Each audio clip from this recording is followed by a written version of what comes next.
Hey everybody, Chris Profi, Musically Obsessed. I'm going to jump into a contest today for Pete over at Pete's CD Vinyl World. Congratulations, Pete. He just reached 200 subs. Pete's such a great guy. I've actually done some live videos with him. He's another guy who listens to everything from metal to 80s hard rock, to classic rock and everything in between. And he knows his stuff, and he loves his music and his collection. And he's funny too, because he's actually had some videos with his son on there as well, so he's passing the family tradition on of music to his kids, which is great. So if you have not had a chance to check out Pete over at Pete's CD Vinyl World, I will leave the link below and go check him out. So this is his 200 subs contest, and 10 questions. So I figured I'd bang through these and show you guys what I came up with. So question 1, a band that most people like that I do not care for. Well, this might ruffle a few feathers, but I'm not a huge U2 fan. I know a lot of people like U2. I just have never really been a fan of theirs. I haven't really had the desire to collect a lot of their stuff. When I hear their music, I'm like, okay, yeah, it's pretty good, but I've just never really been fully into U2. I love their album Achtung Baby. That's a great album.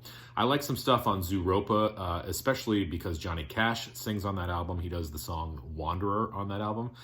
But other than that, I'm like, I'm not a huge U2 fan. So question 2, a band people are surprised I like. Well, I don't really know if there are any surprises now with my channel because I kind of show everything, but I don't know if I've ever talked about this guy, James Brown. You might be surprised I like James Brown.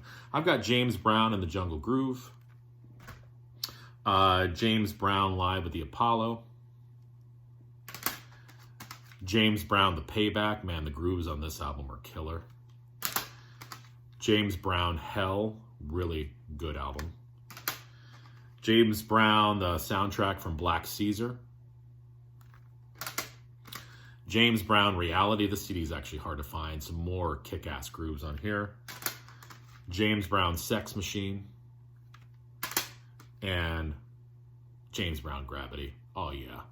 So, yeah, you might be surprised that I like James Brown, or maybe you're not surprised. I don't know. Nothing surprises anybody with my channel anymore, right? Okay, question 3, a live album that should have been double. I'm going with San Quentin. I'm sure that Johnny recorded some more songs for the San Quentin album. This is my favorite live album by him. I actually like this better than Folsom. But, I would have loved to have heard more stage banter. And I know that there was probably some more songs on this. I mean, this is a killer album as is, but it would have been a great double album. So San Quentin, Johnny Cash. All right, question 4, a band that should have been bigger. Well, I got to go with the SST band, the Minutemen. This happens to be their album Buzz or Howl Under the Influence of Heat. Now, the Minutemen, you've got D. Boone on guitar, Mike Watt on bass, and George Hurley on drums. They should have been huge. And unfortunately, D. Boone passed away before they sort of kind of caught on with the public. George Hurley and Mike Watt went on to be in a band called Firehose, and Firehose actually had a little bit more success. They signed, I believe, to Warner Brothers, I want to say. But I think that that's where the Minutemen were headed. But they never had a chance to with the passing away of D. Boone. But the Minutemen should have been huge. I love the Minutemen. A lot of people cite the Minutemen as an influence, but a lot of people have never actually even heard of the Minutemen. So check them out, an SST band. Question 5, this was difficult. A huge band that is forgotten, because a lot of huge bands are not forgotten, but this band was big. I don't know if I would say that they were huge, but a lot of people know about them, but a lot of people really don't talk about them that much. It's the Moody Blues. And I know every once in a while everybody shows, or some people show a Moody Blues album. I think they should be talked about more. They had a lot of hits. They were a big band. They influenced a lot of bands as well.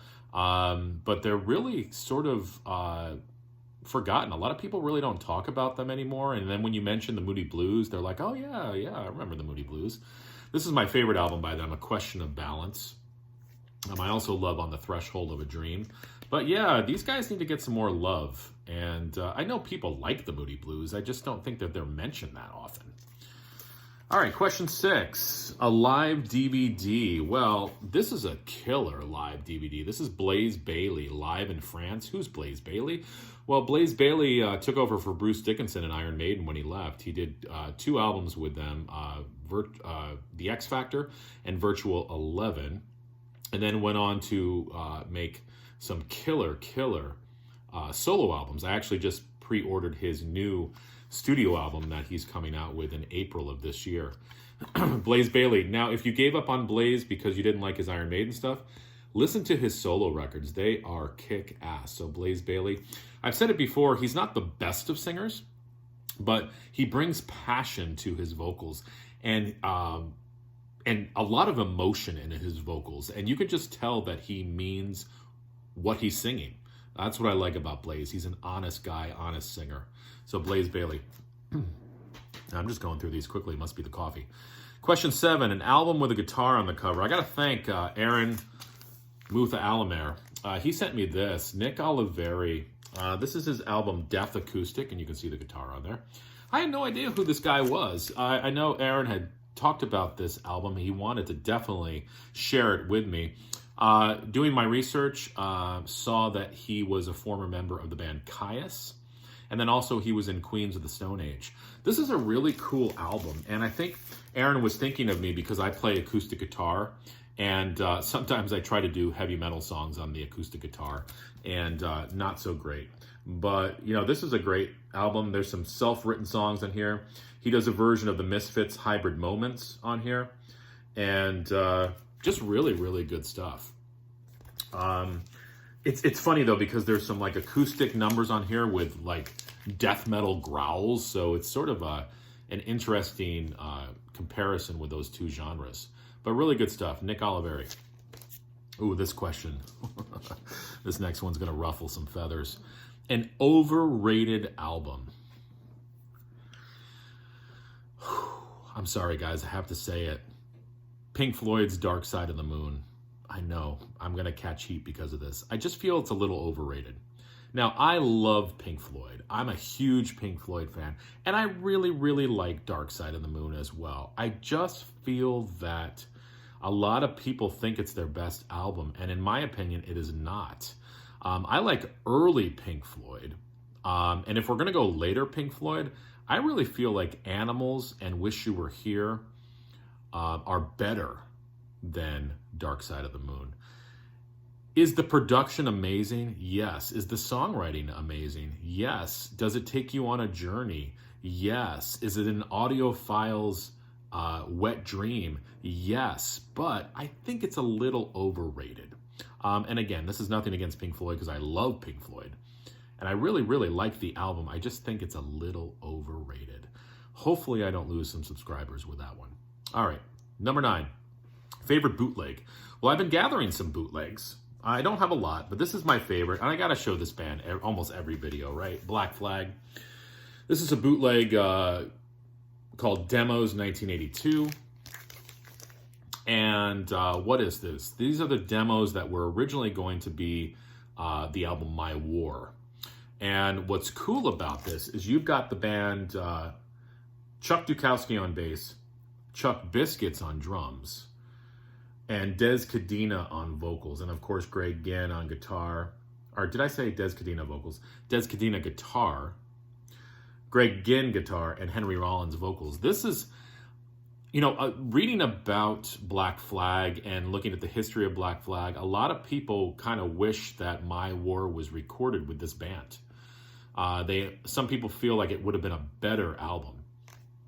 Black Flag was going through some legal issues that, sort of derailed that idea. Some inner band turmoil. I like My War the way it is, but it would have been really cool to hear My War with this lineup. So this kind of gives you an idea of what that would have sounded like. So Black Flag Demos 1982. This is a little difficult to find. And question 10, an album that doesn't sound great.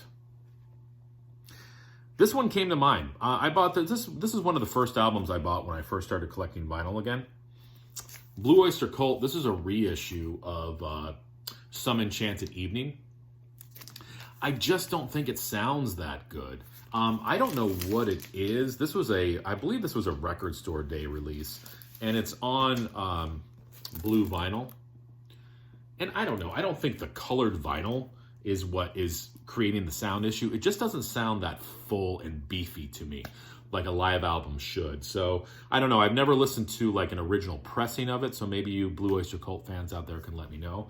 But yeah, I just was kind of hoping for a little bit more from that. So there you go, guys. Congratulations, Pete. 200 subs. Go check his channel out. This was fun.